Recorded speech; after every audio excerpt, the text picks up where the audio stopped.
बंचाई पारिलेनी भारत को श्रेयस अय्यर निराश हो गले वैभव सूर्यवंशी।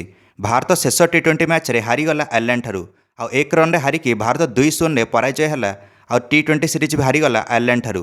द्वितीय टी20 मैच रे भारत जीतिकी सीरीज को बराबरी करता किंतु जिते जना पड़गला वैभव सूर्यवंशी को एथर मौका मिलानी द्वितीय टी20 मैच रे डेब्यू करने। वैभव सूर्यवंशी बहुत ही निराश थे। बॉलर प्रिंस यादव ऑलराउंडर सुयास छेड़गे यांको मध्य डेब्यू करने मौका मिला अधिनायक श्रेयस नेतृत्व में। किंतु वैभव आउ थे बाद पड़गले प्लेइंग 11 रु ए निर्णायक मैच रे जिते श्रेयस जानी 1-0 पछुआ अच्छी भारत आ गत मैच रे मध्य हारिला परे श्रेयस कहते जे वैभव निहाती खेलिबे द्वितीय मैच आ सीरीज बराबरी करियो भारत। वैभव को नहीं एणिकी सीरीज रे बहुत ही हाइप बना हितला।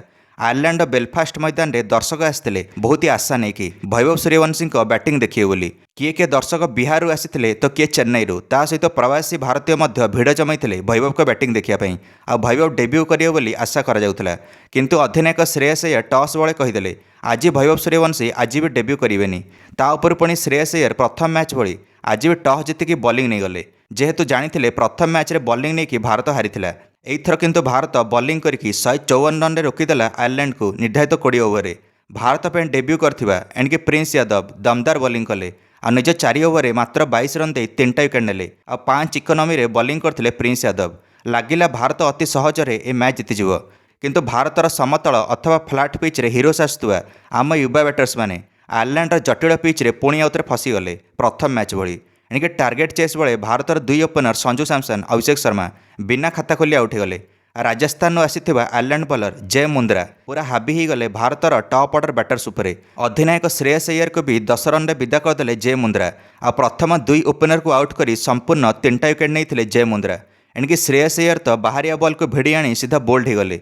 पावर प्ले पूरा बर्बाद हो गला भारतर। भारत बैटर्स निजे निजे जमती विकेट दौले। ईशान किशन भी रन आउट हो गले। ईशान किशन 12 रन कर आउट हेले। मात्र 54 रन रे 4टा विकेट पड़ला भारतर 8 ओवर। अन्य आड़े किंतु वैभव सूर्यवंशी केवल वाटर बॉय पलटि आ देखुले भारतर एमती जटिल अवस्था। वर्षा किस समय पर बाधा सृष्टि देता मैच रे जो आयरलैंड बॉलर्स मान को आहरी सहज हो गला मैच जीतियापी। बॉलर्स मान को तापर पिच रू साहाय्य मिला वर्षा है पर अक्षर पटेल और तिलक वर्मा एणिकी पिच रे बैटिंग करते आ जो वर्षा छाड़ा एणिकी आहरी कष्ट हो गला बैटिंग करिया।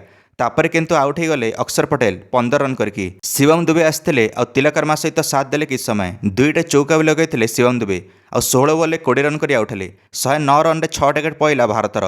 शिवम दुबे गला पर संपूर्ण प्रेसर तिलक उपर आसिला। तिलक अर्धशतक कले किंतु 55 रन करके तिलक वर्मा भी पाविलियन पड़े। तिलक ही शेष भरोसा थे और शेष बैटर जी जिताई पारते भारत को। एबे आहरी 38 रन दरकार थिला 17 बॉल। तिलक वर्मा आउट होला परे हर्षित राणा एणिकी आशा देखले जे भारत को जिताई पारिबे और चेष्टा कले आ 2टा चौका 1 छक्का लगेइथिले। शेष ओवर को मैच नहीं गले हर्षित राणा। शेष ओवर 19 रन दरकार थिला। हर्षित राणा गोटे 9 बॉल फ्री हिट रे चौका लगेदेले। ओभर तृतीय बॉल प्रथम 4टा बॉल 11 रन पड़े आसिला जिते 2 बॉल 8 रन दरकार थिला। एही समय हर्षित राणा गोटे फुलटस बॉल को छक्का मारिया गले किंतु बाउंड्री लाइन में कैच आउट हो गले। हर्षित राणा बहुत ही निराश हेले और तले बसी पड़े। से चाहूले मैच जिताइबा भारत को एणिकी भारत सीरीज टी बराबरी कर पारथा। हर्षित राणा 10टा बॉल 21 रन कर आउट हेले। शेष बॉल प्रिंस यादव आसिक गोटे छक्का लगेले किंतु किसी भी लाभ है ना। भारत 2 रन रे शॉट पड़ा और 1 रन रे मैच हारिला। 2-0 रे सीरीज भी हारीगला भारत आयरलैंड ठारू। आयरलैंड प्रथम थर इतिहास रचिला और सीरीज जितिला भारत विपक्ष में। एणिकी 1050 दिन पर टी20 सीरीज हारिला भारत। टी20 विश्वकप विजेता अधिनायक सूर्यकुमार यादव 2023 रु नहीं 2025 पर्यंत गोटे भी टी20 सीरीज हरई नथिले भारत को निज नेतृत्व में आ टी20 चैंपियन बनई सूर्यकुमार यादव 2026 रे। किंतु श्रेयस अय्यर आज नूतन टी20 अधिनायक होगी सूर्यांकर विजय रथ को भांगीदेले कोच गंभीर सहित मिसिकी। कोच गंभीर और श्रेयस अय्यर आयरलैंड ठारू परास्त होला परे एणिकी रोहित और सूर्यांकर से रेकर्ड भांगीदेले। रोहित और सूर्या भारत को बैक टू बैक चैंपियन बनइले टी20 फॉर्मेट रे 2024 और 2026 रे आ भारत जहाँ फल नंबर 1 टी20 टीम पलटिला। आज किंतु नंबर 1 टी20 टीम आयरलैंड ठारू परास्त होगा पड़ा। आज जना पड़ुव कोच गंभीर को जे अपराजित थिबा अधिनायक सूर्या को विदा करी केड़े बड़ भूल करचंती भारत पई कोच गंभीर टी20 फॉर्मेट रू। आ सूर्या गला परे बहुत सारा बदली है टी20 फॉर्मेट रे किंतु किसी फायदा मिलला नहीं एपर्यंत।